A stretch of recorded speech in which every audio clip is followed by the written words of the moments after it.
Iran কেন সবার শত্রু হয়ে গেল? কেন? কারণ ইরান মধ্যপ্রাচ্যের স্থিতিশীলতা চায়, আর মধ্যপ্রাচ্যের স্থিতিশীলতার জন্য সবার আগে ইসরায়েলকে আপনার নিয়ন্ত্রণ করতে হবে। স্বাধীন ফিলিস্তিনিদের প্রশ্নে কিংবা ফিলিস্তিনিদের স্বাধীনতার প্রশ্নে কেউ কিন্তু একবারও কথা বলেনি। কে কথা বলেছে বারবার? ইরান। তাহলে কাকে আপনার নিয়ন্ত্রণ করতে হবে? ইরানকে। দিন যত যাবে ইরান ইসরায়েলের উত্তপ্ত পরিস্থিতি আরও বাড়বে। যে কোনো সময় যে কোনো মুহূর্তে এই যুদ্ধ শুরু হয়ে যেতে পারে, এবং এই যুদ্ধ যদি শুরু হয় আপনার ধরেই রাখতে হবে এবার কিন্তু আমেরিকা আক্রান্ত হবে। ইন্টারন্যাশনাল ডিপ্লোমেসির ভাষায় এটাকে বলা হচ্ছে স্ন্যাপব্যাক, এবং এখন কিন্তু নেগোসিয়েশনের টেবিলটা রয়েছে সেই স্ন্যাপব্যাকের জায়গায়। আজকে ইরানের সাথে ইসরায়েলের বিরোধটা কোথায়? সেই বিরোধের সূত্র কিন্তু সূতিকাগার বলেন কিংবা সূত্র বলেন ফিলিস্তিন রাষ্ট্র। আজকে যদি আমি ধরেও রেখি তর্কের সাথীরে যে ইসরায়েলকে ওভারটেক করে, পশ্চিমাদেরকে ওভারলুক করে ইরান পরমাণু অস্ত্র তৈরি করে ফেলেছে, এবং আমি সেটা মনে করি সেটা ফিলিস্তিনিদের জন্য সুসংবাদ। এই ইব্রাহিম অ্যাকর্ডটা মূলত হচ্ছে মধ্যপ্রাচ্যে কেউ যাতে ইসরায়েলকে শত্রু মনে না করে।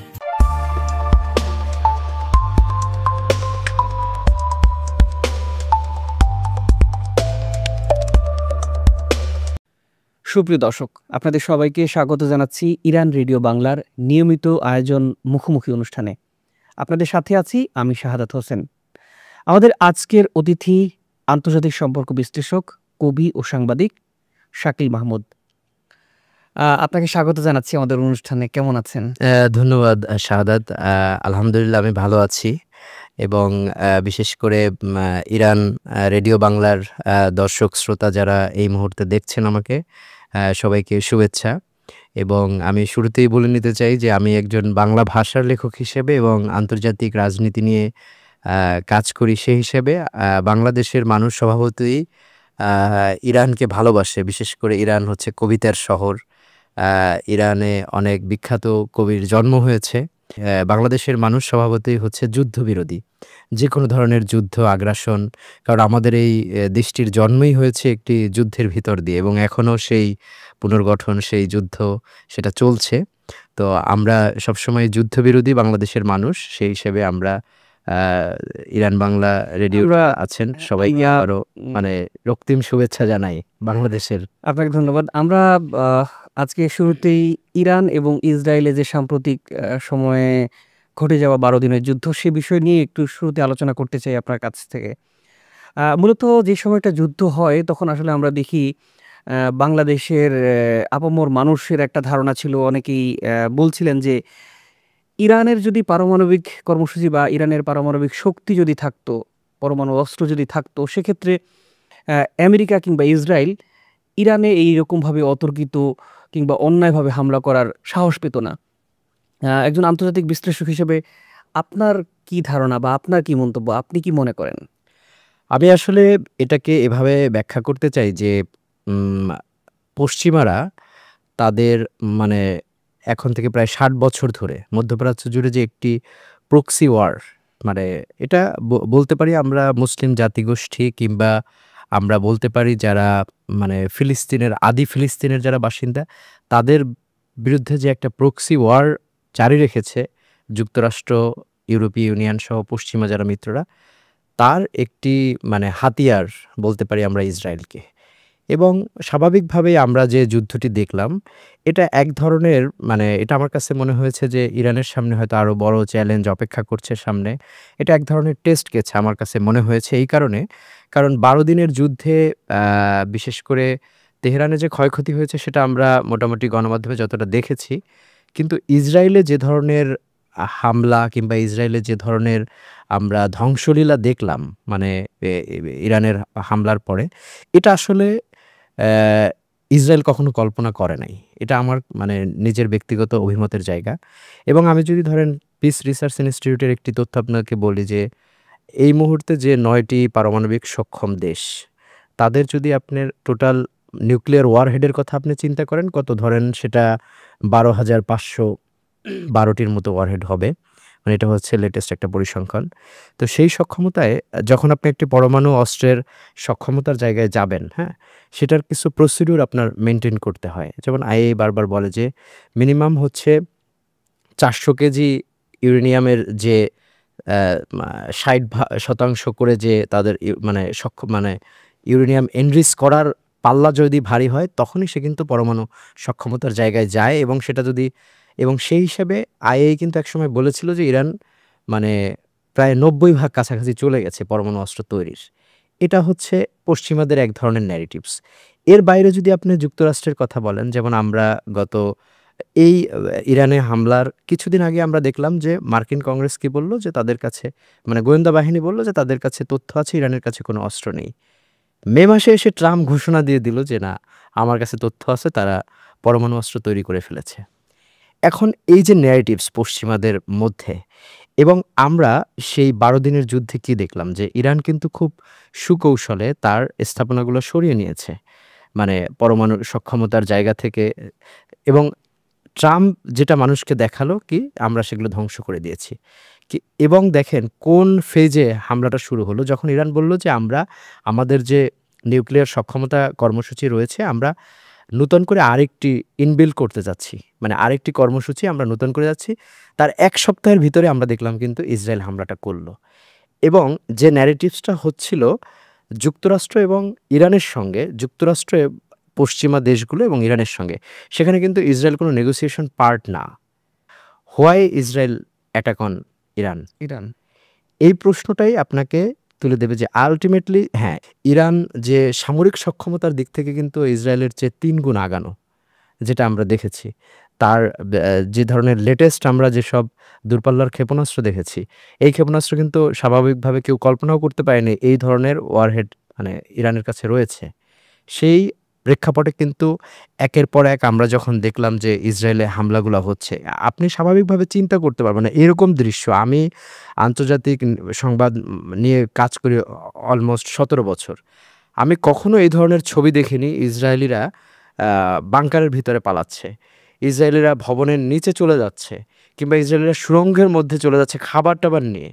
তার মানে কি এই 12 দিনের যুদ্ধে স্বাভাবিকভাবে ইসরায়েলিদের ভিতরে এক ধরনের ভীতির সঞ্চার করেছে যে ইরানের সঙ্গে লাগাটা তাদের ঠিক হয়নি। এই যে এক ধরনের ন্যারেটিভস কিন্তু পশ্চিমা ওয়ার্ল্ডে পুরোপুরি ক্লিয়ার। এবং আপনি দেখবেন যে ওই সময় আমি খুব কাছ থেকে দেখেছি যেটা যে বিমানবন্দরগুলোতে যে পরিমাণ মানুষ ভিড় করেছে, দেশ ছেড়ে পালানোর হিড়িক তৈরি হয়েছে আন্তর্জাতিক মিডিয়াতে আমরা হ্যাঁ। দেখেছি এটা। এখন আপনি যে শুরুর যে প্রশ্নটা আমাকে চমৎকারভাবে করেছেন যে বাংলাদেশের মানুষ মনে করে যে ইরানের কাছে যদি পারমাণবিক অস্ত্র থাকতো তাহলে হামলার সাহস দেখাতো না, কিন্তু আমার কাছে মনে হয় এটা এক ধরনের ইরান মানে এটা ছাতুরি বলে না, যে এক ধরনের কৌশলে একটা ধোঁকা দেওয়া, একটা ভয় ভীতির সঞ্চার করা। ইসরায়েল এবং পশ্চিমাদের কিন্তু সেই মানে ইরানের যে লক্ষ্যটা ছিল সেটা কিন্তু ক্লিয়ার। ইরান কিন্তু সেই লক্ষ্যে অর্জন করতে পেরেছে, এটা আমি মনে করি এই কারণে তাদের ভিতরে একটা ভয় আতঙ্কের সঞ্চার করে দিয়েছে যে না, ইরানের সাথে লাগা যাবে না। মানে এই এবং যে সেই মুহূর্তে আমরা সেটাই বলছিলাম, আমরা দেখলাম যে এই 12 দিনের যুদ্ধের শেষ দিকে কিন্তু অনেকটা তড়িঘড়ি করে ছেড়ে দে মা কেঁদে বাঁচি এইরকম ভাবে করে আমেরিকাকে এনে খুব দ্রুত যুদ্ধবিরতি চুক্তিটা তারা করে ফেললো। তো এই বিষয়টা নিয়ে আসলে আপনি কি মনে করেন? এখন আমার কাছে যেটা মনে হয়, দেখেন আলটিমেটলি ইরানের কাছে কিছু মানে সামরিক সক্ষমতার বাইরেও ইরানের কাছে কিছু ভৌগোলিক উপাদান রয়েছে, মানে ভৌগোলিক শক্তিমত্তার জায়গা রয়েছে। ধরেন হরমুজ প্রণালীটার কথা আপনি যদি চিন্তা করেন, সারা পৃথিবীর যে মানে জ্বালানির যে চালান এই প্রণালী থেকে আসছে। এখন ইরান যদি ধরেন মনে করে যে আমি এখন হরমুজ প্রণালী আমি এখন অফ রাখবো, সেটা কিন্তু শুধু যুক্তরাষ্ট্র না, বাংলাদেশ বলেন আমরা আমাদের এত অঞ্চল তাবৎ দুনিয়া অচল হয়েছে। এবং ওখানে যদি ধরেন তারা এটা স্টপ করে দেয়, তাহলে দিনে আমাদের যে ধরেন 10 কোটি ব্যারেল তেলের আমাদের সরবরাহ দরকার সারা পৃথিবীর, তো পার ডে মিনিমাম 2 কোটি ব্যারেলের সংকট তৈরি হবে। তাহলে এই ভ্যাকুয়ামটা কিভাবে মানে প্রিজার্ভ করবেন আপনি? এটা সম্ভব না। এর বাইরে আরেকটা চিন্তা করেন, সে কিন্তু মার্কিন ঘাঁটিতে হামলা করে যুক্তরাষ্ট্রকেও কিন্তু এক ধরনের মানে এটাকে আপনি বলবেন যে মানে ঠান্ডা মাথায় কিন্তু যুক্তরাষ্ট্রকে এক ধরনের টিটকারি করছে, মানে এটাকে আমি বলবো না আঘাত করছে, এক ধরনের তিরস্কার করছে। এবং তার আগে কিন্তু তাকে বলে দিয়েছে যে আমি কিন্তু অ্যাটাক করতেছি। এবং দেখেন সে কিন্তু যুদ্ধের শেষ দিকে বলছে আমি কিন্তু আমার ঘাঁটিতে অ্যাটাক করবো, সে কিন্তু আস্তে তার লোকজনকে সরিয়ে ফেলেছে। তাহলে এই ধরনের মানে ইন্টারন্যাশনাল ডিপ্লোমেসির জায়গায় কিছু শর্ট টার্ম আছে, যেটা কিন্তু অলরেডি মানে সেই কার্ডটা ইরান প্লে করে দিয়েছে যুক্তরাষ্ট্রের জন্য। এবং আমার কাছে মনে হয় এই সামগ্রিক বিষয়, এবং আপনি যদি ক্ষয়ক্ষতির বিষয়ে চিন্তা করেন, ইরানের কিন্তু সেই অর্থে এবারের যুদ্ধে দৃশ্যমান হয়তো বেশ কিছু মানুষকে আমরা হারিয়েছি, বেশ কিছু পরমাণু বিজ্ঞানীকে আমরা হারিয়েছি, কিছু রাজনীতিবিদকে হারিয়েছি কিংবা জেনারেলদেরকে হারিয়েছি। সো এটা ইরানের জন্য এক ধরনের মানে কষ্টের জায়গা তৈরি হয়েছে। বাট আপনি যদি উল্টো চিত্র ভাবেন যে আসলে আসলে তেল আবিব নিয়ে সাধারণ মানুষের কি ধারণা ছিল যে তেল আবিবকে কোনোভাবেই আসলে ধ্বংসস্তূপে পরিণত করা সম্ভব হবে না, কিন্তু আমরা সেটা দেখেছি। কিন্তু এর বাইরেও আপনি চিন্তা করেন ওদের যে অহংকারের একটা জায়গা ছিল আয়রন ডোম, আমরা কি সেটাকে দেখলাম শেষ যখন করে দেয়া হয়েছে। সেই মানে এমনভাবে এক একটা ওরা কিন্তু সাইরেন বাজারও সময় পায়নি যে একটা সাইরেন বাজাবে একটা মানুষ সতর্ক হবে, সেই সময়টাও কিন্তু দেওয়া হয়নি। মুহুর্মুহু যেভাবে ক্ষেপণাস্ত্রগুলা মানে পড়েছে তেল আবিবে, এটা কিন্তু একেবারে ইসরায়েল কখনো কল্পনা করে। কিন্তু এই মাঝেও আমরা একটা জিনিস দেখলাম যে আরব রাষ্ট্রগুলোর এক ধরনের দ্বিচারিতা। এই যুদ্ধটা কিন্তু মানে কে আপনার শত্রু কে আপনার মিত্র, হ্যাঁ, কে আপনার মানে মুসলিম ভ্রাতৃত্বের বোধ যদি চিন্তা করেন, কোন দেশ আপনার রিয়েল বন্ধু সেটাও কিন্তু ক্লিয়ার হয়ে গেছে এই যুদ্ধে। এবং মধ্যপ্রাচ্যের যে অনেক সমীকরণ, এই 12 দিনের ভিতরে অনেক ধরনের সমীকরণ কিন্তু চলে আসছে। যে কনফ্লিক্টটা মিডল ইস্ট জুড়ে আমেরিকা ক্রিয়েট করেছে, ইসরায়েল ক্রিয়েট করেছে, কি তাদের একটা বড় চিন্তার জায়গা ছিল যে গ্রেটার ইসরায়েল রাষ্ট্র। আমরা সেই যদি 2014-15 কথা চিন্তা করি, ইরাক সিরিয়া ওই অঞ্চলকে কেন্দ্র করে যে এক ধরনের মানে টেরোরিজম স্পন্সরশিপ যেটা হলো, মানে রিলিজিয়াস টেরোরিজমের স্পন্সরশিপ যেটা করেছে, এবং এটার পিছনে কিন্তু ইসরায়েল এবং আমেরিকা দায়ী, এবং সেটা কিন্তু এখন প্রমাণিত। এবং আপনি যদি সেই আইসিসের সময় তখন আমরা আপনি তখন টেলিভিশনে সাংবাদিকতা করেছেন, তখন কিন্তু প্রতিনিয়ত আমরাও সংবাদ করেছি সেই আইসিসের যে উত্থান মধ্যপ্রাচ্য জুড়ে ওই অঞ্চলটায়, এবং তাদের কিন্তু মূল প্রিন্সিপালটা ছিল আজকে সেই 10 বছর পরে 2025-এ এসে আমরা আলোচনা করছি যে এটা কিন্তু ইসরায়েলের একটা ফেইলার প্রজেক্ট ছিল আইসিস। এবং এই সারাকে সে হচ্ছে কিন্তু আইসিসির একটা প্রোডাক্ট, সে কিন্তু এক্স আল কায়দা। সে আজকে দেখেন বা এই পুরো মধ্যপ্রাচ্য জুড়ে যে নানা সমীকরণ চলছে, আমরা হয়তো ভাবছিলাম যে সে দায়িত্ব নেওয়ার পরে হয়তো ইরানের জন্য এক ধরনের বা পজিটিভ বিষয় হবে, ফিলিস্তিনিদের জন্য এক ধরনের সুখবর হবে, কিন্তু আদতে কিন্তু সেটা না। এই সারাকে কিন্তু ক্ষমতায় বসালো ইসরায়েল, আমেরিকাই। তাহলে দেখেন মধ্যপ্রাচ্যের এই যে ন্যারেটিভস আপনি যখন আলোচনায় আনবেন যে আসলে কি ঘটছে, ইরান কেন সবার শত্রু হয়ে গেল, কেন? কারণ ইরান মধ্যপ্রাচ্যের স্থিতিশীলতা চায়, আর মধ্যপ্রাচ্যের স্থিতিশীলতার জন্য সবার আগে ইসরায়েলকে আপনার নিয়ন্ত্রণ করতে হবে এবং স্বাধীন ফিলিস্তিন রাষ্ট্র দরকার। এবং আজকে এত বছর ধরে ইরান যে কাজটা করে যাচ্ছে, ইরান কিন্তু বারবার বলে আসতেছে যে আমরা ফিলিস্তিনিদের সাথে আছি। ইরান কিন্তু একবারের জন্য বলে নাই আমি পিএলওর সাথে আছি কিংবা আমি হামাসের সাথে আছি। ইরান কিন্তু সবসময় ইরানের ভাষাই হচ্ছে যে আমি ফিলিস্তিনিদের সাথে আছি। এখন মধ্যপ্রাচ্য জুড়ে তাহলে ফিলিস্তিনকে ধ্বংস করার জন্য কাকে দরকার? আমার বেশ কিছু ইনিশিয়েটিভ দরকার।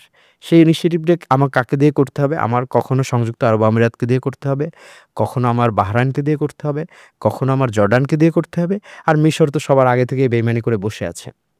তাহলে এই যে মধ্যপ্রাচ্যের যে সমীকরণটা চলছে এখন পর্যন্ত যেটা চলছে, এর ভিতরে একমাত্র কে নেতৃত্ব দিচ্ছে? ইরান। তাহলে কে এখন এই যারা হচ্ছে যে রাষ্ট্রগুলা প্রতিনিয়ত মুসলিমদের বিরুদ্ধে দাঁড়িয়েছে, ফিলিস্তিনিদের বিরুদ্ধে দাঁড়িয়েছে, যারা কিসের জন্য? তারা তাদের নিজেদের অস্তিত্ব টিকিয়ে রাখার জন্য। সৌদি আরব তার স্বার্থে চিন্তা করছে, জর্ডান তার স্বার্থ চিন্তা করছে, মিশর তার স্বার্থ চিন্তা করছে।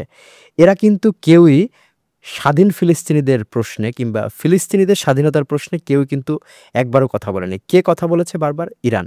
তাহলে কাকে আপনার নিয়ন্ত্রণ করতে হবে? ইরানকে। এবং এই অভিযান ইরানকে যে বারবার, এবং আপনি দেখেন 2023-এর 7ই অক্টোবর যখন ইসরায়েল এবং হামাসের ভিতরে যখন নতুন করে উত্তেজনাটা শুরু হলো, যখন হামাসের গেরিলারা গিয়ে একযোগে হামলা চালালো ইসরায়েলে, তার ওই সময় এক সপ্তাহ যেতে না যেতেই প্রথম একটি ক্ষেপণাস্ত্র অ্যাটাক করা কোথায় করলো? ইরানে। তাহলে এটা কেন? এই ক্ষেপণাস্ত্র হামলাটা কেন?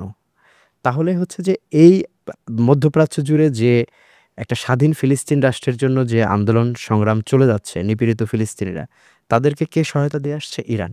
তাহলে ইরান আমার জাতশত্রু, ইরানকে ধ্বংস করে দাও। এটা স্বাভাবিকভাবেই আন্তর্জাতিক রাজনীতি বলেন কিংবা পশ্চিমাদের ম্যানিফেস্টোর জায়গা থেকে বলেন, দিন যত যাবে ইরান ইসরায়েলের মানে উত্তপ্ত পরিস্থিতি আরও বাড়বে আমার কাছে মনে হয়। কারণ এখন আলটিমেটলি যে ট্রাম্প যে পলিসিতে যাচ্ছে সেখানে ফিলিস্তিন রাষ্ট্র বলে কিছু এখন আর নেই, অবশিষ্ট নেই। হয়তো আপনার আলোচনায় এই বিষয়টা আরও আসবে যে আচ্ছা, আমরা এই বিষয়টা নিয়ে একটু কথা বলতে চাই। সেটি হচ্ছে যে এখন তো অনেকদিন হয়েছে যুদ্ধটা বন্ধ রয়েছে। আমরা দেখেছি তড়িঘড়ি করে শেষ সময়ে আমেরিকার মধ্যস্থতায় যুদ্ধবিরতি হয়েছে। এখন যুদ্ধবিরতি চলছে। কিন্তু আমরা ইতিহাস যদি দেখি যে আসলে ইতিহাসে বেশ কয়েকবারই আ ইসরায়েল তাদের যে যুদ্ধবিরতি যে চুক্তি সেটি লঙ্ঘন করেছে। সেটি বারবার করেছে, হিজবুল্লাহর সাথে করেছে, আমরা দেখেছি।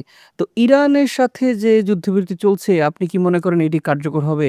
আমরা কি আগামী দিনে হঠাৎ করে আগের মতো ইরানে আবার অতর্কিত হামলা চালানোর এরকম কি কোনো আশঙ্কা আছে কিনা আপনি কি মনে করেন? একটি বিষয় আমার কাছে মনে হয়েছে যে এই যে তাদের নেগোসিয়েশনটা হলো, এটা আসলে এক ধরনের আপনি মানে চুক্তি কিংবা ট্রিটির জায়গায় যদি বলেন সেটা ভিন্ন আলোচনা। যেমন ধরেন ৬ জাতির সঙ্গে ইরানের যে পরমাণু চুক্তি নিয়ে যে আলোচনা এটা এক ধরনের। কিন্তু এই যে যুদ্ধের যে আলোচনাটা বলছেন এটা কিন্তু আল্টিমেটলি ওই অর্থে লিখিত কোনো মানে অ্যাকর্ড হয়নি, কোনো হ্যাঁ, হয়নি। এক্সাক্টলি সো এই শঙ্কাটা কিন্তু থেকে যায়। যেকোনো সময় যেকোনো মুহূর্তে এই যুদ্ধ শুরু হয়ে যেতে পারে। হয়ে যেতে পারে। এবং এই যুদ্ধ যদি শুরু হয় সবার আগে কিন্তু আক্রান্ত হবে, আপনার ধরেই রাখতে হবে এবার কিন্তু আমেরিকা আক্রান্ত হবে।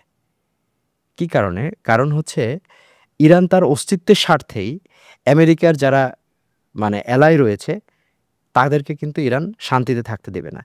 এবং আপনাকে আমি আরেকটা জিনিস বলি, ইউরোপীয় ইউনিয়ন এবং ইউএসএ তারা কিন্তু সবসময় এক ধরনের কথা বলে আসতেছে যে ইরানের কাছে পরমাণু অস্ত্র রয়েছে। আর আপনি যদি অন্য আইএ এর কথা বলেন, আইএ কিন্তু একবারের জন্য বলে নাই যে তারা ইরানের কাছে পরমাণু সক্ষমতার মানে প্রমাণ পেয়েছে। এই কথা কিন্তু একবারও আইএই বলে নাই। কিন্তু এই ন্যারেটিভসটা কে ছড়িয়েছে? পশ্চিমারা। এবং সেই জায়গায় যদি আপনি আরেকটা জিনিস আপনার ধরেন নিউক্লিয়ার ওয়ারহেড তৈরির আগে যে আপনার যে কনভার্সন ফ্যাসিলিটি দরকার, সেটা কিন্তু আইএইর রিপোর্টে কোথাও কিন্তু নাই যে ইরানের সেই কনভার্সন ফ্যাসিলিটি এখন পর্যন্ত হয়নি। তাহলে কোন ভিত্তিতে বলা হচ্ছে যে ইরানের পরমাণু অস্ত্র রয়েছে? আর এই যে নূতন করে যুদ্ধ যদি আপনার শুরু হয়, সেই যুদ্ধের আপনার যদি মানে আপনি ভয়াবহতা আপনি যদি চিন্তা করে দেখেন, আমরা জুনে কি দেখলাম যে ইরানের যে সর্বোচ্চ যে পরিষদ গার্ডিয়ান কাউন্সিল তারা কি করে দিল যে আমরা আইএর সহযোগিতা স্থগিত করে দিল। এবং এটা কিন্তু যখন এই যুদ্ধ বন্ধের কয়েকদিন আগের ঘটনা। গার্ডিয়ান কাউন্সিল কিন্তু স্পষ্ট করে বলে দিল যে আমরা আমরা শর্ত মানি না। এরপরে আপনার কি আসলো? ধরেন এই পর্যন্ত যদি আপনি চিন্তা করে দেখেন যে ইরানের যে মানে এম দূরপাল্লার ক্ষেপণাস্ত্রের যে নিষেধাজ্ঞা নিয়ে আমরা একটা আলোচনা চলছে এখন। এখন কিন্তু মানে পশ্চিমারা যুক্তরাষ্ট্রসহ পশ্চিমারা যেটা চাচ্ছে যে এতদিন কি ছিল যে ইরান তার শান্তিপূর্ণ পরমাণু কর্মসূচি চালাবে। ইরান কিন্তু এটা বারবার বলে আসতেছে যে আমাদের কর্মসূচি শান্তিপূর্ণ। আর এখন তারা যে শর্ত দিয়েছে যে আমরা কি হলে অ্যাটাক করব, তাকে অবশ্যই সেই ৬ জাতির যে পরমাণু চুক্তি ছিল সেটাই তো ফেরত আসতে হবে। এরপরে বেশ কিছু তারা শর্ত দিয়ে দিয়েছে। আমি যদি সেই শর্তের কথা একটু আপনাকে আমি স্মরণ করিয়ে দেই। আমি একটু আস্তে দেখছিলাম যে সেই শর্তগুলো কি আছে। সেখানে তারা হচ্ছে জাতিসংঘের যে নিষেধাজ্ঞা ছিল মানে এর আগে, সেখানে আবার হচ্ছে ইরানকে মানে ফিরাবে, করবে এবং এখানে যুক্তরাজ্য, ফ্রান্স এবং জার্মানি এবং এটা আন্তর্জাতিক মানে গণমাধ্যমগুলো আমরা দেখলাম এরা একটা এই অ্যাকর্ডটার নাম দিয়েছে E3 অ্যাকর্ড। হ্যাঁ, সেটা ২০১৫ সালে যুক্তরাষ্ট্র জাতিসংঘের যে চুক্তিটা হয়েছে। এবং আপনি যেটা বললেন যে নতুন করে যে যুদ্ধ শুরু হতে পারে এবং আমার কাছে মনে হচ্ছে যে এই যে এখন যে নেগোসিয়েশনের যে পোরশনটা চলছে এর ভিতর থেকে হয়তো আরেকটা সংঘাত উস্কে উঠবে। কারণ তারা যে ধরনের শর্ত দিয়েছে এটা আসলে কোনোভাবে মানা সম্ভব না। তারা একটা শর্ত দিয়েছে, আমি আপনাকে একটু বলি, সেটা বলছে যে ১৫ চুক্তি এবং নিরাপত্তা পরিষদের ২২৩১ যে প্রস্তাবটা আছে 2231 যে একটা প্রস্তাব, সেখানে বলা আছে স্পষ্ট করে যে এক বা একাধিক পক্ষ যদি মনে করে ইরান বড় ধরনের অঙ্গীকার ভঙ্গ করেছে তবে তারা ওই নিরাপত্তা পরিষদকে জানাতে পারবে। ওই জানানোর ৩০ দিনের মধ্যে সমর্থন না হলে ধাপে ধাপে নিষেধাজ্ঞা আসবে। এবং এই নিষেধাজ্ঞাগুলো ইরানের উপরে কী ধরনের আসবে?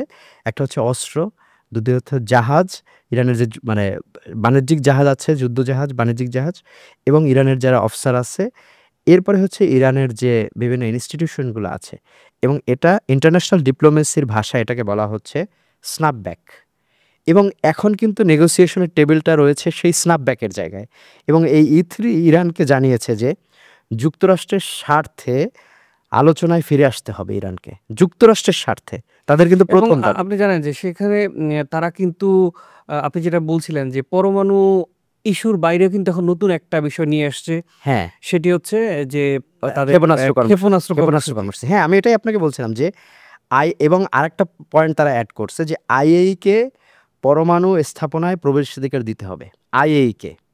এরপরে যেটা যুদ্ধের সময় কিন্তু এটা ছিল, ইরান কিন্তু অলরেডি হ্যাঁ, থেকে বের করে দিয়েছে, বলছে না এটা যে সম্ভব না, না। সম্ভব না। এবং আইএই আবার কি বলছে যে 400 কেজির বেশি 60% পর্যন্ত ইউরেনিয়ামের যে অস্তিত্ব সেটা সেটা সেই লেভেলে হচ্ছে ইরান কিন্তু এখন নিউক্লিয়ার এনরিচ করছে, এবং এটা একটা নিউক্লিয়ার ওয়ারহেড তৈরির 90% কাছাকাছি। এখন এটা কিন্তু আমার কাছে মনে হয় এক ধরনের পশ্চিমা প্রোপাগান্ডা।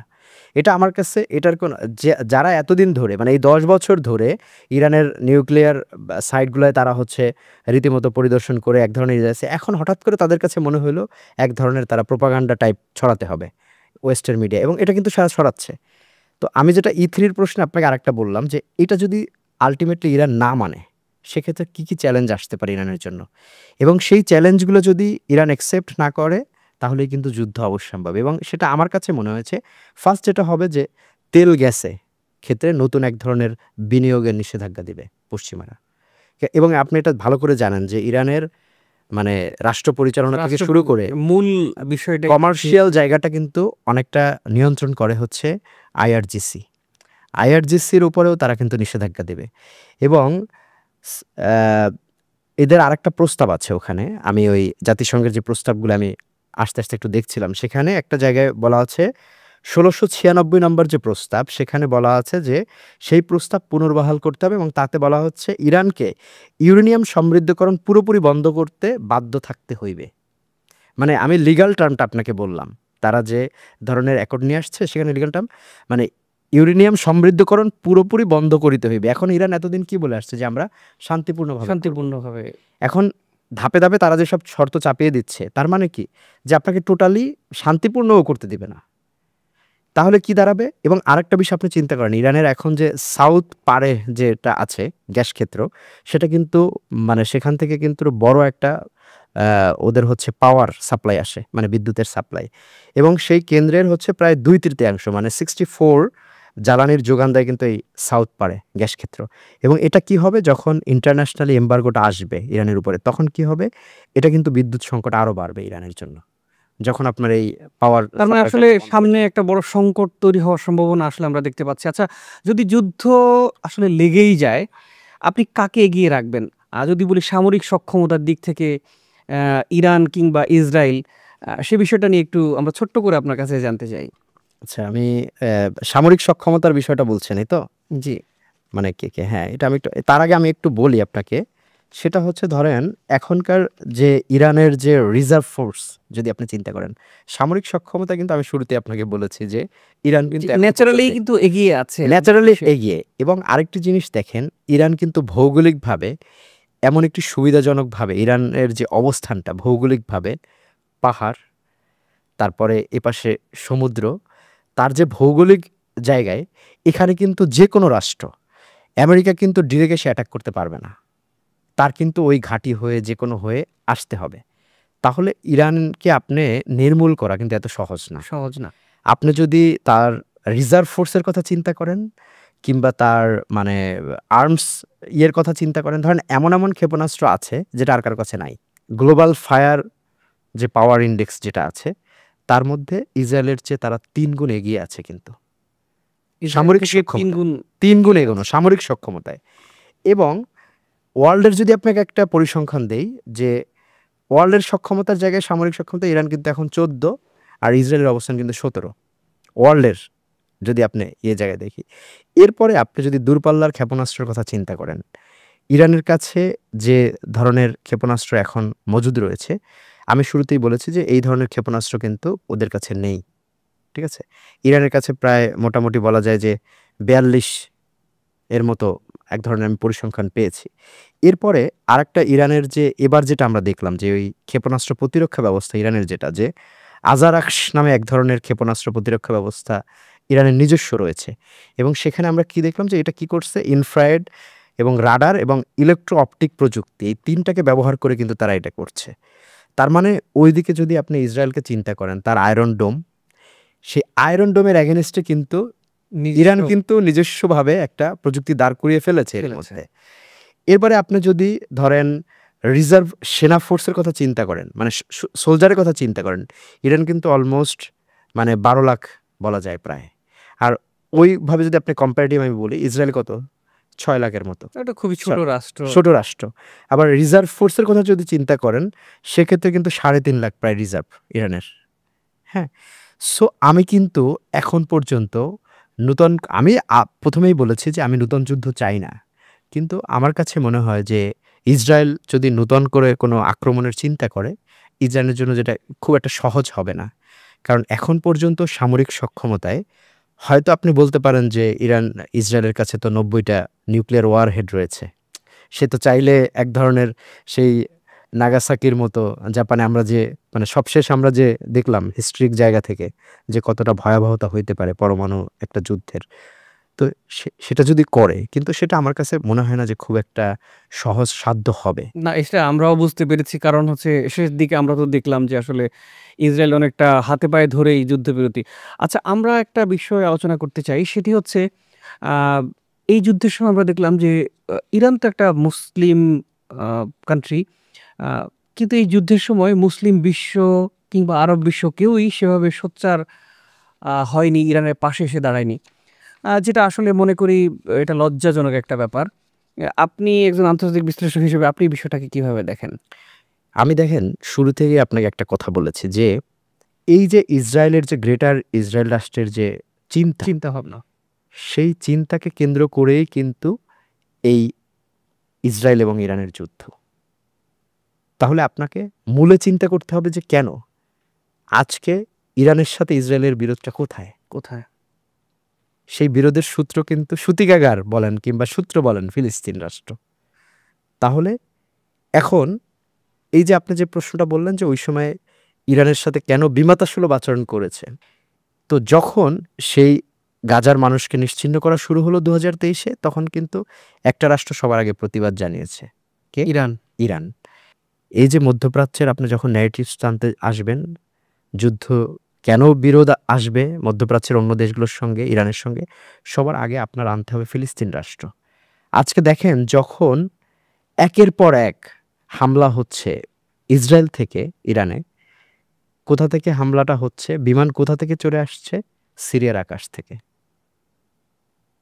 সিরিয়া একবারের জন্য প্রতিবাদ জানায়নি। অথচ এই সিরিয়ায় যখন বাশার আল আসাদের বিরুদ্ধে আন্দোলন হলো, দানা বাঁধল, তখন কিন্তু দুটো রাষ্ট্র, ইরান এবং রাশিয়া, তাদের উদ্যোগেই কিন্তু বাশার আল আসাদ টিকে গেছিল। তারা কিন্তু এই যে আইসিস, আল কায়দা এবং তাদের যে অন্য লিবারেশন ফ্রন্টগুলো ছিল, যারা ইসরায়েল এবং আমেরিকার মানে অর্থ এবং বিনিয়োগে এই এক ধরনের আনরেস্ট ক্রিয়েট করেছিল রাষ্ট্রের ভিতরে, তাদেরকে কিন্তু ঠান্ডা মাথায় নিয়ন্ত্রণ করে দিয়েছে। এবং এটা কিন্তু ইসরায়েলের সহ্য হয়নি। আপনি দেখেন ফিলিস্তিনিদের অংশ কি? গোলান উপত্যকা। এটা কিন্তু আদি ফিলিস্তিনের অংশ। ইসরায়েল কিন্তু সেটা ক্যাপচার করে নিয়েছে কার কাছ থেকে? সিরিয়ার কাছ থেকে। কেউ কিন্তু কোনো প্রতিবাদ জানায়নি। এবং এখন একটু চিন্তা করেন তাহলে এটা কোন ধরনের আচরণ, যে রাষ্ট্রের সার্বভৌমত্বের জন্য ইরান তা, এবং ইরানের কিন্তু বিমানে অ্যাটাকও হয়েছে। যখন বাশার আল আসাদকে সহায়তার জন্য ইরান হামলা করেছে, তখন ইরানের 2-3টা ফাইটার জেট কিন্তু বিধ্বস্ত হয়েছে ইসরায়েলি হামলায়। এবং এটাও একটা ইন্টারেস্টিং জায়গা আপনাকে বলে রাখি, বাশার আল আসাদকে সহায়তার জন্য অভিযান চালাচ্ছে ইরান, রাশিয়া, আর সেই বিমানে হামলা করছে কে? ইসরায়েল।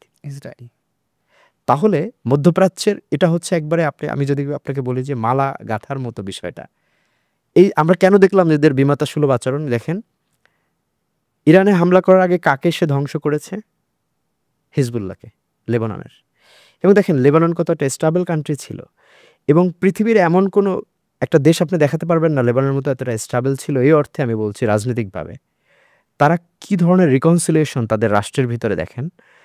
তাদের প্রেসিডেন্টকে খ্রিস্টান, প্রধানমন্ত্রীকে সে শিয়া নেতা, হেজবুল্লাহর ধরেন একজন নেতা, সে প্রধানমন্ত্রী। এই যে ধরেন আপনারা যে ধর্মনিরপেক্ষতার কথা বলেন কিংবা ধরেন এক ধরনের সামাজিক ইন্টিগ্রিটির কথা বলেন, অংশগ্রহণমূলক সমাজের কথা বলেন, সেটা কিন্তু লেবানন দেখিয়েছে। এবং সেই লেবানন রাষ্ট্রটাকে এই ফিলিস্তিন ইস্যুকে কেন্দ্র করে কিন্তু ইসরায়েল ধ্বংস করে দিয়েছে, লেবাননের নেতাকে ধ্বংস করে দিয়েছে শুধুমাত্র এই ফিলিস্তিন ইস্যুকে কেন্দ্র করে। এবং তারা এটা জানে যে আমি যদি ইরানে অ্যাটাক করতে যাই, আমাকে প্রথম অ্যাটাকটা কে করবে, করতে পারলে সেটা লেবানন করবে। এবং দেখেন, আপনি যদি সবচেয়ে মজার একটা সিনেগ্রাফি আপনাকে বলি, ইয়েমেন ওই টেরিটরির সবচেয়ে গরিব একটা দেশ, সবচেয়ে গরিব এই অর্থে বলছি, যখন যুক্তরাষ্ট্রের পরিকল্পনায় সৌদির নেতৃত্বে 6টা দেশ মিলে যখন হুতিদের নিয়ন্ত্রণের জন্য বারবার হামলা চালাচ্ছে, হুতিরা ইউএস এলাই এবং ইসরায়েল এলাই কাউকে তার দেশে ঢুকতে দেবে না দেখে কিন্তু তারা কাউকে শেষ পর্যন্ত দেয়নি ঢুকতে। হুতিরা কিন্তু ঠিকই টিকে আছে সেই দেশে, পশ্চিমা কোনো চক্রান্ত সেখানে কাজ হয়নি। যখন গাজায় অভিযান হয় তখন হুতিরা কি করলো, ইউএসের জাহাজে অ্যাটাক করলো, পশ্চিমাদের জাহাজ বন্ধ করে দিল, ইসরায়েলের জাহাজে অ্যাটাক করলো। এবং সেই কত দূর ভূখণ্ড থেকে ইসরায়েলে অ্যাটাক করলো হুতিরা, ইয়েমেনের। আবার সেই জায়গায় আপনি যদি মধ্যপ্রাচ্যের অন্য দেশগুলোর কথা চিন্তা করেন, সংযুক্ত আরব আমিরাত কিংবা কাতার, যাদের বিলিয়ন বিলিয়ন ডলার পড়ে আছে কিংবা তাদের সামরিক সক্ষমতাও আছে, তারা কি ইরানের পাশে দাঁড়িয়েছে? দাঁড়ায়নি। দাঁড়ায়নি। তারা কি ফিলিস্তিনের পাশে দাঁড়িয়েছে? দাঁড়ায়নি। আবার ওই সময় আমরা দেখলাম যখন ইরান ইসরায়েল যুদ্ধ চলে, তখন জর্ডান কি বলছে যে আমার আকাশ সীমা ব্যবহার করে ইরান ক্ষেপণাস্ত্র হামলা চালাতে পারবে না ইসরায়েলে। এবং জর্ডান কিন্তু বেশ কিছু ক্ষেপণাস্ত্র ভূপাতিত করেছে, হ্যাঁ, আমরা দেখেছি সেটা। আমরা দেখেছি। এবং মিশরও কিন্তু সেম, যে আমার আকাশ সীমা ব্যবহার করতে পারবে না ইরান, কিন্তু তার আকাশ সীমা ব্যবহার করে ইরানে হামলা করা যাবে।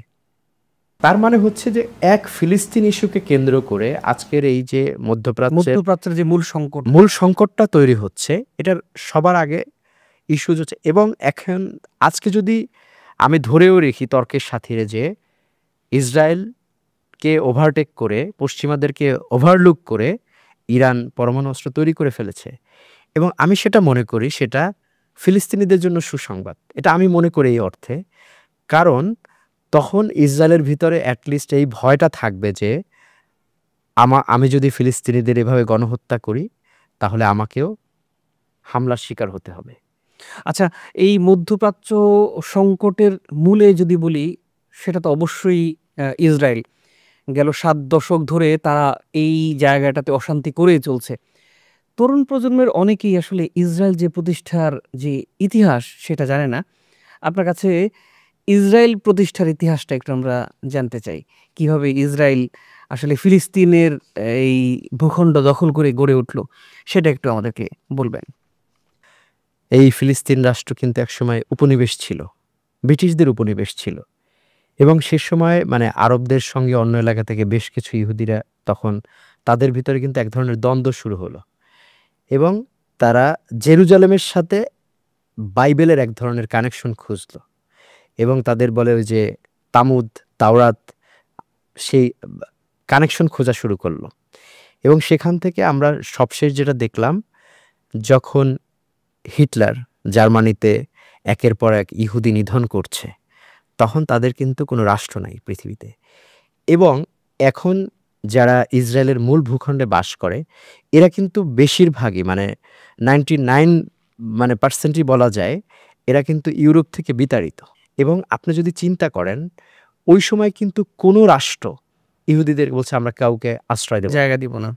তখন ফ্রান্স সবাইকে আহ্বান জানালো, ফ্রান্স এবং পশ্চিমারা যারা ইউকে, সবাইকে বললো যে তোমরা কিছু নাও, কেউ নেয় না। এবং আমরা সেই দেখলাম ওই যখন নিধনযজ্ঞ চলছে ইহুদিদের ইউরোপ জুড়ে, তখন যুক্তরাজ্যের যিনি পররাষ্ট্রমন্ত্রী ছিলেন বেলফোর, সে একটা ঘোষণা দিল যে ঠিক আছে তোমরা এত। এবং ওই সময় হচ্ছে ইহুদি নেতারা বিভিন্ন জায়গায় ঘুরছিল যে কি করা যায়। তখন সৌদির মধ্যস্থতায় তাদেরকে ঘোষণা দেওয়া হলো, ঠিক আছে তাহলে এটা যেহেতু ব্রিটিশ উপনিবেশ, ঠিক আছে এই অঞ্চলটা তোমাদের জন্য রাষ্ট্র হিসেবে করে দিলাম। কিন্তু তখন কি করলো, তখন আরবরা এটা নিয়ে এতটা ভাবেনি, আদি যারা ফিলিস্তিনি তারা এটা ভাবেনি। তাদের ভিতরে আবার কিছুটা লোভ কাজ করলো, ঠিক আছে তাহলে আমার জমি একটু বিক্রি করে দেই। ওই ইহুদিরা আসতো, তাদের কাছ থেকে জমি বিক্রি করা শুরু করলো। এরকম করতে করতে করতে করতে একটা বড় অংশ জমি তারা কিনে ফেললো। কিন্তু স্বাভাবিক হয় না যে নূতন একজন পরবাসী আসলে তার ভিতরে তো একটু দ্বন্দ্ব সংঘাত তৈরি হয়। আরব এবং ইহুদিদের ভিতরে যখন আস্তে আস্তে আস্তে আস্তে সংঘাত দানা বাঁধল, সেই 47-এ এসে ওই অঞ্চলে ব্যাপক একটা রক্তক্ষয়ী যুদ্ধ শুরু হলো। এবং সেই যুদ্ধে আরব ৬ জাতি, এই যে বিশ্বাসঘাতক যে ৬-৭টা দেশের কথা বললাম, তারা কিন্তু তখন সবাই স্বাধীন, যে আমার ফিলিস্তিন ভূখণ্ডে এরকম ইহুদি রাষ্ট্র হতে পারে চলবে না। না। হ্যাঁ, তারা কিন্তু সবাই অ্যাগ্রেসিভলি, কিন্তু সেই যুদ্ধে তারা হারল। এবং এই যে ইহুদিরা সাহস পেয়ে গেল, ৬৭ ভাগ জায়গা দখল করে নিল ফিলিস্তিনিদের। এবং এরপরে ধাপে ধাপে আমরা দেখলাম যে ৪৮-এর ১৪ মে ৫ আরব দেশ আবার আক্রমণ করলো। তখন ওই টেরিটরি আবার বাড়ল, তখন সেটা হয়ে গেল ৭৭ ভাগ দখলের। এরপরে কি হলো, 67-এ পশ্চিম তীর এবং পূর্ব জেরুজালেম জর্ডানের কাছ থেকে নিয়ে নিল ইসরায়েল। এরপরে মিশরের কাছ থেকে নিয়ে নিল গাজা। গাজা কিন্তু একসময় মিশরের নিয়ন্ত্রণে ছিল, গাজা নিয়ে নিল। এরপরে ভূমধ্যসাগর থেকে জর্ডান উপত্যকা পর্যন্ত সমস্ত অঞ্চল তারা কর্ডন করে ফেলল। এরপরে ১৯৯৩ সালে পশ্চিম তীর এবং পূর্ব জেরুজালেমের যে জনসংখ্যা, আপনি যদি ওই সময়ের জনমিতি আপনি যদি চিন্তা করেন, তখন কত ছিল? মাত্র ২.৫ লাখ। এবং লেটেস্ট সেখানে ৩ দশক কিছুটা হয়ে গেছে প্রায় ৭.৫ লাখ। তাহলে আপনি চিন্তা করেন একটা রাষ্ট্র, মানে এটা বলা যায় যে ক্রমান্বয়ে দখল করতে এটা একেবারে আমরা বলতে পারি যে আমাদের শুরু থেকেই এই অঞ্চলে যেটা হয় না, যে আপনার জমি আমি দখল করলাম, একটু কিনলাম, তারপর আরো একটু মানে দখল করলাম। আর একটু দখল করলাম, করে করে করে করে আপনিই নাই, এখন এই সব জমি আমার। সেটাই হচ্ছে। এবং এই রাষ্ট্রটার পুরা জন্মটাই হচ্ছে অবৈধ, মানে যেটা আপনার বলতে যাই আমরা। এবং এই রাষ্ট্রকে কে টিকিয়ে রেখেছে তার স্বার্থে? আমেরিকা বারবার তাকে টিকিয়ে রাখছে। এবং এখন আরেকটা বিষয় আপনাকে বলি, লেটেস্ট এই ২০২৫ সালে এসে ট্রাম্প যে প্ল্যানটা করেছে, সেটাকে তারা নাম দিয়েছে যে জেনেভা অ্যাকর্ড। ট্রাম্প নতুন একটা প্ল্যান নিয়েছে যে জেরুজালেমের যে ইহুদি বসতি এলাকাগুলো আছে সেগুলো হবে ইসরায়েলের রাজধানী। মানে জেরুজালেমের আশপাশের যে ইহুদি বসতি, সেই অঞ্চল নেওয়া হবে ইসরায়েলের রাজধানী, তেল আবিব আর থাকবে না। যেটা ট্রাম্প কিন্তু এর আগের দফায় যখন আসলো, তখনই কিন্তু সে তেল আবিবকে রাজধানী ঘোষণা করলো, বেশ কয়েকটা রাষ্ট্রকে বলল যে তোমরা এখানে দূতাবাস সরাও।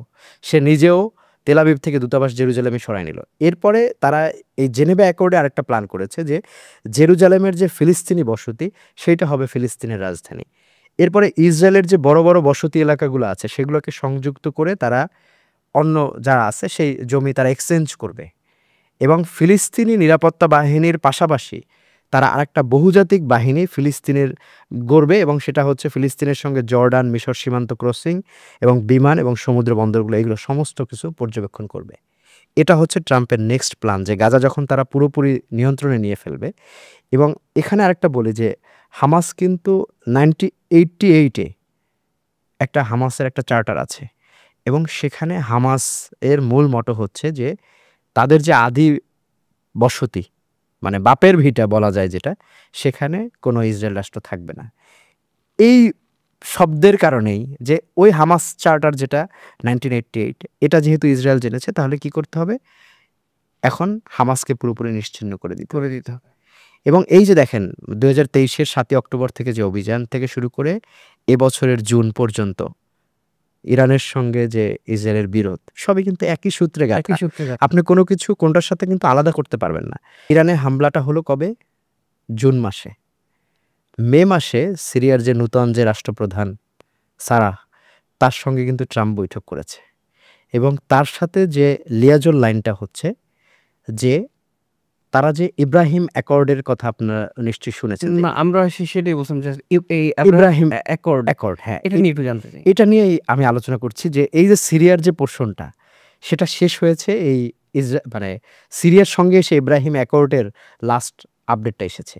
এখন ইব্রাহিম অ্যাকর্ডটা যদি একটু পিছন ফিরে তাকাই, তারা এখন যেমন আমি ইউরোপে ছিলাম ধরেন ২ বছর। তো ওখানকার বিশ্ববিদ্যালয়গুলি দেখলাম যে ইন্টার রিলিজিয়াস ফোরাম বলে একটা কনসেপ্ট গ্রো করেছে। কি? আপনি হিন্দু হন, আপনি বৌদ্ধ হন, আপনি মুসলিম হন, আপনি ইহুদি হন, রিলিজিয়াস ডায়ালগ তৈরি হয়। এবং এর ভিতরে একটা পোর্শন তারা তৈরি করেছে ইব্রাহিমিক অ্যাকর্ড। তো তখন আমি এই প্রথম এই শব্দটা শুনি 2021-এ, মানে ইউরোপে আমি পড়তে গেলাম, তারপরে গিয়ে এই শব্দ শুনলাম। তো আমার খুব কৌতূহল যে এটা আবার কি জিনিস। তখন ওখানে আমার একজন শিক্ষক সে আমাকে বলল যে ইসলাম ধর্মের যে নবী মানে ইব্রাহিম আলাইহিসসালামের যে তার হাত ধরে যে ৩টা ধর্মের যে উৎপত্তি হয়েছে, এক তো ইসলামের সঙ্গে আছে, ইহুদি আছে এবং খ্রিস্টান। এই ৩ ধর্মের যে মূল কিছু প্রিন্সিপালের জায়গা, এটাকে তারা বেনিফিশিয়ারি টার্ম হিসেবে ইব্রাহিম অ্যাকর্ড ব্যবহার করছে। এবং এই ইব্রাহিম অ্যাকর্ডটা মূলত হচ্ছে মধ্যপ্রাচ্যে কেউ যাতে ইসরায়েলকে শত্রু মনে না করে। মানে ইসরায়েলকে লেজিটিমেট করার right. One of big Trump card বলতে পারেন, ট্রাম্প কার্ড ট্রাম্প কার্ড বলতে পারেন, ইব্রাহিম অ্যাকর্ড। এবং এটা দেখেন, এবং এটার আজকে যে ইরানে হামলা, এটাও কিন্তু এই ইব্রাহিম অ্যাকর্ডের এক ধরনের সূত্র। কি আপনাকে একটু বলি মজার বিষয়, সেটা হচ্ছে যে 2020-এ আমরা কি দেখলাম, ইসরায়েল এবং আরব রাষ্ট্রগুলোর ভিতরে এক ধরনের লেজিটিমেসি আপনি যেটা বলছিলেন, সেটার একটা ইনিশিয়েটিভ কে নিল, মধ্যস্থতা করলো ডোনাল্ড ট্রাম্প। তখন প্রথম যে রাষ্ট্র আগে আসলো সেটা হচ্ছে সংযুক্ত আরব আমিরাত। তার সঙ্গে এক ধরনের চুক্তি হয়েছে এবং অলরেডি কিন্তু সেই ইব্রাহিম অ্যাকর্ডে সই করার সঙ্গে সঙ্গে কিন্তু কি করেছে জানেন, বেশ কিছু ফাইটার জেট কিন্তু ইউএসএ আরব আমিরাতের কাছে বিক্রি করেছে। এর আগে কিন্তু করে নাই, বলছে তুমি আগে ডিল সই করো, তারপরে দেখি কি করা যায় তোমার জন্য। তাকে ফাইটার জেট দিল, এরপরে তাদের সাথে এখন কমার্শিয়াল ডিল শুরু হয়ে গেছে। এরপরে কে আসলো, বাহরাইন, এরপরে কে আসলো, মরক্কো, এরপরে পাইপলাইনে কে আসলো, সুদান। এবং ইন্টারেস্টিং বিষয়টা এখানে খুব মজার একটা আলোচনা আপনাকে বলি, প্রতিটা দেশকে না ইন্ডিভিজুয়াল কিছু শর্ত দিয়ে দিয়েছে। যেমন এখানে লাস্ট যে ইস্যুটা আমি আপনাকে বলি যে এইটার আবার ইব্রাহিম অ্যাকর্ডের আগে তারা কি করলো, আরব পিস ইনিশিয়েটিভ ছিল একটা। সেখানে কি হচ্ছে যে স্বাধীন রাষ্ট্রের শর্ত থাকতে হবে ফিলিস্তিনকে, তবে পশ্চিম তীর এবং গাজায় অবৈধ বসতি যে করবে ইসরায়েল, এটা নিয়ে কোনো প্রশ্ন ছিল না। এরপরে কি করলো, 2021-এর জানুয়ারিতে এসে সুদানকে বলল, সুদানকে এর আগেই এক ধরনের এম্বার্গো, যেমন ইরানের উপরে যেমন পশ্চিমাদের এক ধরনের নিষেধাজ্ঞা আছে, ঠিক সেম সুদানের উপরে এক ধরনের সন্ত্রাসবাদের নিষেধাজ্ঞা দিয়ে রেখেছে তারা। তারা কি বলছে যে তোমাকে এই সন্ত্রাসবাদের নিষেধাজ্ঞা তুলে নেব তুমি যদি ইব্রাহিম অ্যাকর্ডে সই করো। এরপরে কি করলো, 2021-এ এসে আবার অভ্যুত্থান হলো, সেনা সরকার আসার পরে কিন্তু এখন কিন্তু সুদানের সঙ্গে এটার সই হয়নি।